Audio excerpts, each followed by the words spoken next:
Hi, I'm Jeffrey Barta, Deputy Director for the Naval History and Heritage Command's Museum Operations Division, standing here in the World War II Gallery at the National Museum of the United States Navy. Welcome to this week's Artifact Spotlight. Today, I'd like to point out one of the great centerpieces of our Battle of Midway exhibit, a watercolor by renowned military and aviation historian and artist, Mr. Tom Freeman. This painting is entitled Pawn Takes Castle.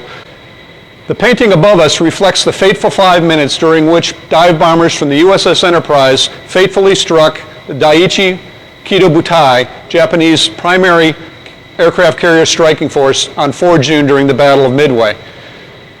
The title itself refers to the name of the Japanese aircraft carrier that was sunk, the Akagi, which in Japanese means Red Castle. Pawn refers to the smallest aircraft that took place in the strike against the Japanese aircraft carriers, the famed SPD Dauntless dive bomber aircraft. One of the things that Mr. Freeman is known for is the extensive amount of research that he undertook before beginning any painting.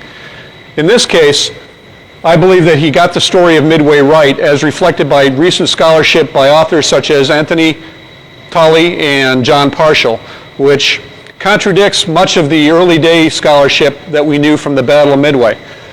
Authors and artists working on contemporary reports, such as Griffith Bailey Cole in 1942, tended to show that the Japanese aircraft carriers were full of airplanes just ready to strike and launch from the Japanese aircraft carriers against the American fleet.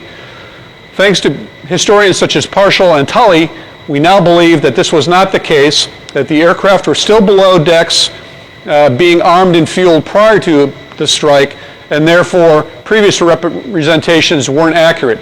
If you take a look at the painting here, I believe the artist gets it correct in that there are few, if any, aircraft at all sitting on the flight deck, and the large detonations that took place on the aircraft carriers were the result of the fueled and fully armed aircraft waiting below decks, which ultimately led to their demise.